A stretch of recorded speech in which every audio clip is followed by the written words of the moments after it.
कितना छोटा सा शब्द है लेकिन कितने मायने हैं इस शब्द के। आज मैं बात कर रही हूँ फॉरगिवनेस, क्षमा। कभी आपने कोई ऐसी सिचुएशन देखी है जब आपसे कोई बड़ा या आपसे कोई बहुत छोटा ईगो के साथ बोलता है कि मैं उस इंसान से ज़िंदगी भर बात नहीं कर सकता या कर सकती, मैं उसे कभी माफ़ नहीं कर पाऊँगी या कर पाऊँगा।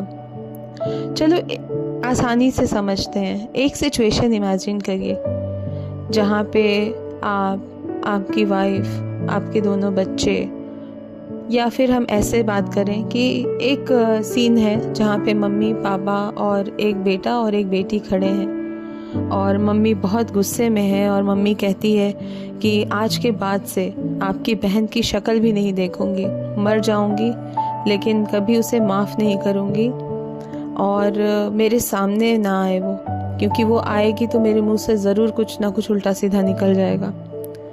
पापा कहते हैं जाने दो, कोई बात नहीं, जो हो गया सो हो गया, भूल जाओ। फिर मम्मी को और गुस्सा आ जाता है। मम्मी कहती है आपकी बहन है ना तो आप तो बोलेंगे ही।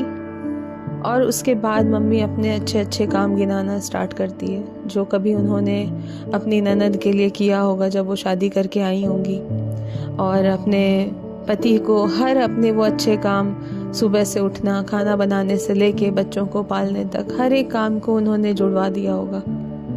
और पापा कन्विंस भी हो जाते हैं कि ठीक है, तुम्हारी जैसी मर्जी, अगर तुम्हें पसंद नहीं है तो रहने दो, वैसे तुम सही ही बोल रही हो, अब समझ में आता है समय के साथ कि रिश्ते कैसे होते हैं। घर में ये सब चल रहा है, पर ये इस बात पे किसी का ध्यान नहीं जा रहा है कि और एक भाई बहन है जो खड़े होके ये सारा सीन देख रहे हैं। और उस दिन वो पूरी तरह से कन्विंस भी हो गए हैं कि माफ़ करना इतना ज़रूरी नहीं है, और अगर अपना कोई हमसे दूर हो रहा है तो होने दो, हमको उनको मनाना नहीं है, उनको रोकना नहीं है। अब यही सिचुएशन रिपीट होती है जब बेटे की शादी होती है और भाभी आती है घर में। उसके बाद वही सेम डायलॉग होता है, वही सेम सीन रिपीट होता है। घर में 4 परिवार हैं तो कुछ ना कुछ तो होना ही है। और फिर वही एक सीन आपका फिर से रिपीट होगा। जो बहन थी वो बड़ी होकर किसी के यहाँ शादी करके जाती है, क्योंकि उसने देखा है कि क्षमा करना ज़रूरी नहीं होता। हमको अपनी ईगो को सबसे ऊपर रखना है, हमको क्षमा नहीं करना है, नहीं तो हमारा ईगो सेटिस्फाई नहीं हो पाएगा।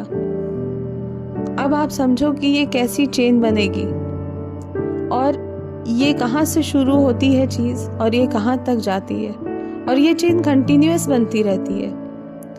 इसीलिए सोचिए इस बारे में। आप बताइए बच्चों को कि फॉरगिवनेस बहुत बड़ी चीज़ होती है। क्षमादान सर्वोत्तम दान माना जाता है। सोचिएगा ज़रूर इस बारे में, अगर आप चाहते हैं कि ऐसी चेन ना बने और जो आप कर रहे हैं कल को आपको उसको अपने बच्चों को करते हुए देख के उस दुख का सामना ना करना पड़े।